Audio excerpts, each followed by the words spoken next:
All right, so today is going to be a supplemental workout that is going to fit in between my rock climbing days. This is going to be an at-home training, and I'm going to focus on mainly a couple of skills like handstands, some chest activation, trying to work out the whole shoulder capsule.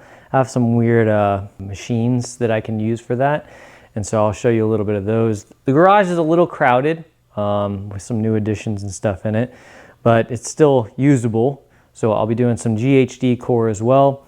And I'll just walk you through my sets and reps of everything I'm doing, show you a little bit about the workouts that I'm doing, why I'm doing them, and why it's important to do supplemental workouts in between your regular training. That way you kind of have like an active rest day where you're not overdoing it, and that's what I'm focusing on today. So I'm gonna hop to it. So this is one of the weird workout tools I was talking about that I have in my gym that's actually specifically designed for like shoulder rehab. If you've ever been to a physical therapist for shoulder rehab, they usually have you on one of these. I got super lucky because I acquired one of these on Facebook Marketplace for like 200 bucks, I think it was. And yeah, they usually retail for like $3,000 or $4,000. So I knew what it was, and I think somebody was just trying to get rid of it because they had it for years, and I picked it up, and it's a super cool thing. Some people nickname this thing that have trained with me, they call it the spaghetti maker.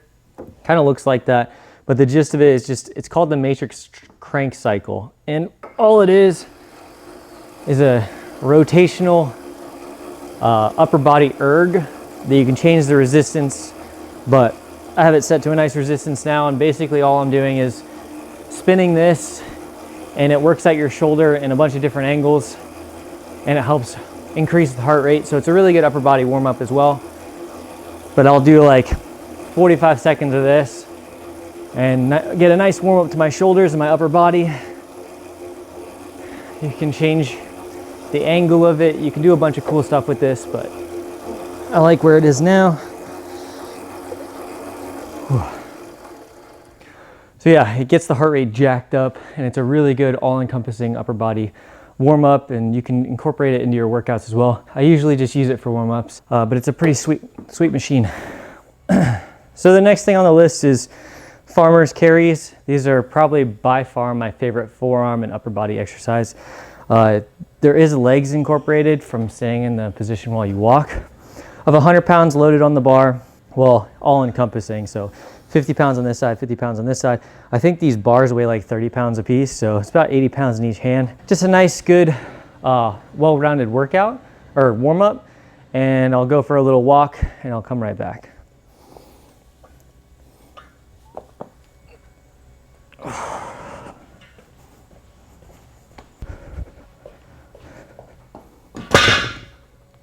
Ooh. Okay, so it's just a quick little brief walk with the farmer's walks. I'll do a couple of rounds with those. If you know me, I like supersetting stuff. So I'll do the spaghetti maker into farmer's walk for like 3 or 4 sets, and then we'll go on to the next thing. Okay, so the next exercise I'm gonna do now that I'm nice and warmed up is gonna be a pulley fly. I don't normally do these. They're a good accessory exercise. I would rather do dips, but right now I can't really do dips. So I'm gonna go out and try one in a little bit. But these are a good isolation for your chest. Right now I'm having trouble engaging my pec major because of the injury. So I'm really focusing on symmetry with my left and my right so I can reactivate this muscle group. And all I'm doing is taking a super light weight and coming out in front of me. And I think I'll do this for about 15 reps. All right, and then straight from here, I'm gonna go into dumbbell shoulder press. Super simple exercise, but again, I like to superset stuff just because it makes my workout quicker, and I feel like I can work out all the stuff to the best of my ability with exhaustion and fatigue. Yeah, my shoulder is super weak in this position. So again, lightweight, just focusing on symmetry. This is only 20 pounds in each hand, but it's still rough. Oh, man. Yeah. So I feel that tremendously in my right shoulder.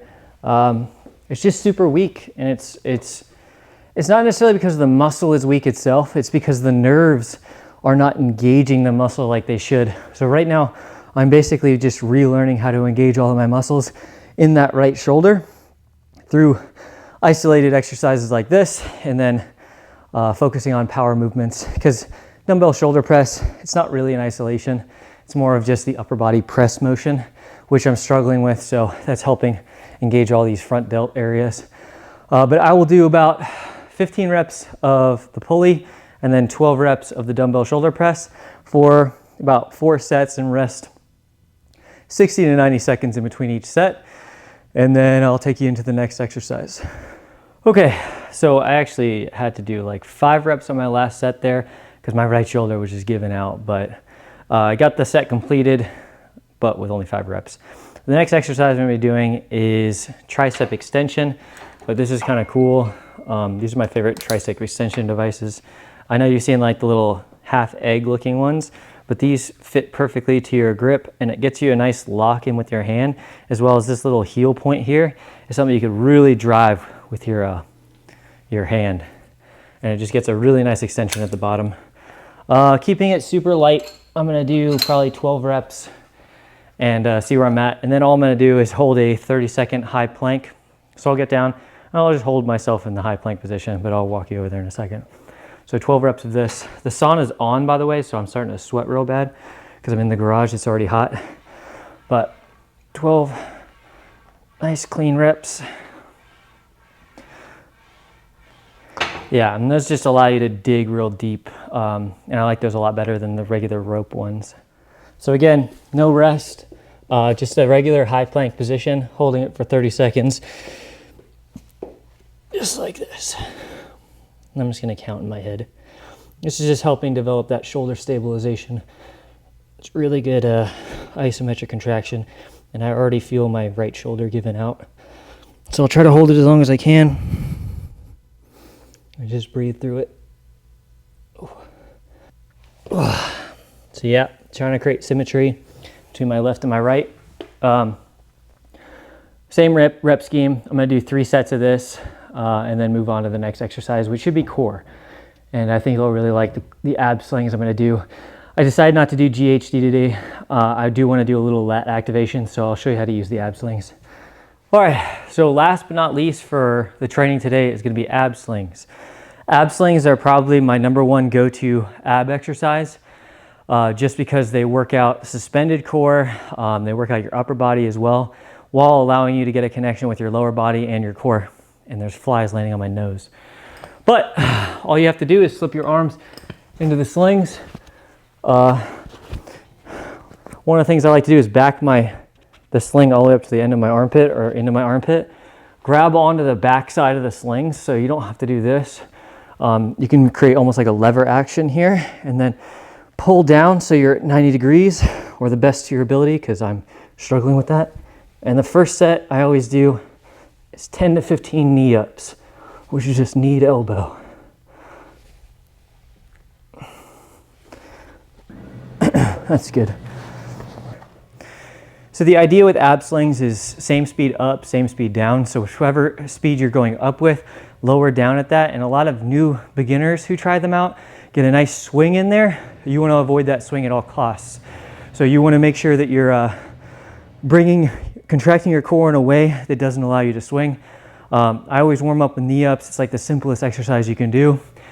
And ab slings are pretty strenuous on the core. So you definitely want to get a good warm up in. Even after something like high planks. So I'll do another couple of sets. I'll walk you through each set because each one's a little different, but that's the first one.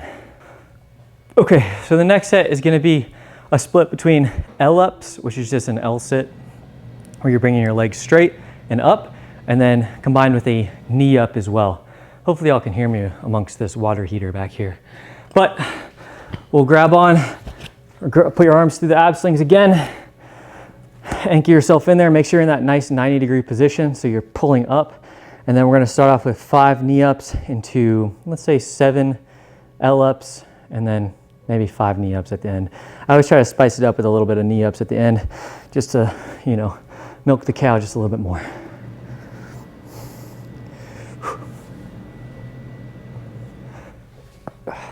And L ups.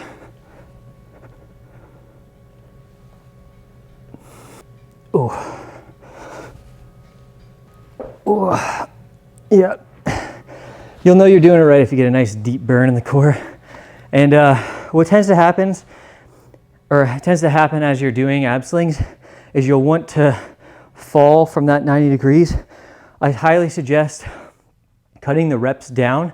If you can't manage to hold it, get back up in that position and then do a couple more reps in that position. It'll help you in the long term.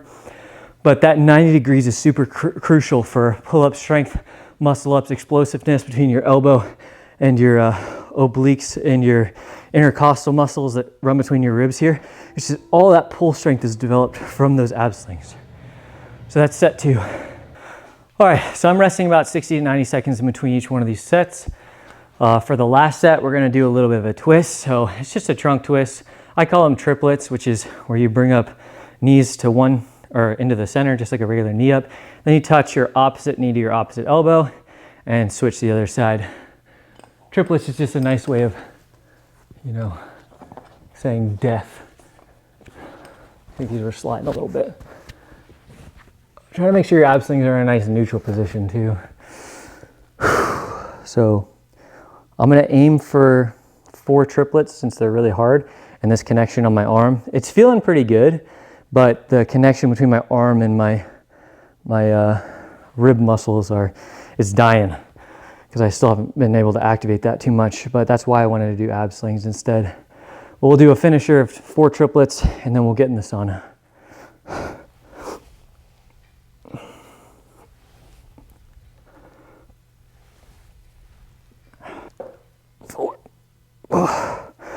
Yeah, you're gonna feel a horrible burn after those. And but that's it for abs and the workout. Now it's time for a little bit of therapy and recovery. I'm gonna get in the sauna. It's why it's so hot in here right now. I'll take you over there. Ooh, so it's at 144 degrees Fahrenheit right now. I'll get in here for probably 10-15 minutes.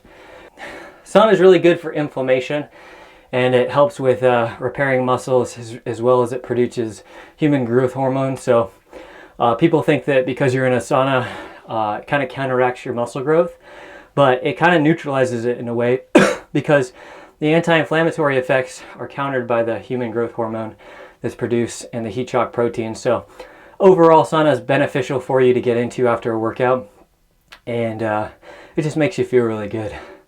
But that's it for today. Thanks for watching. Hope you all are enjoying these videos. Take care.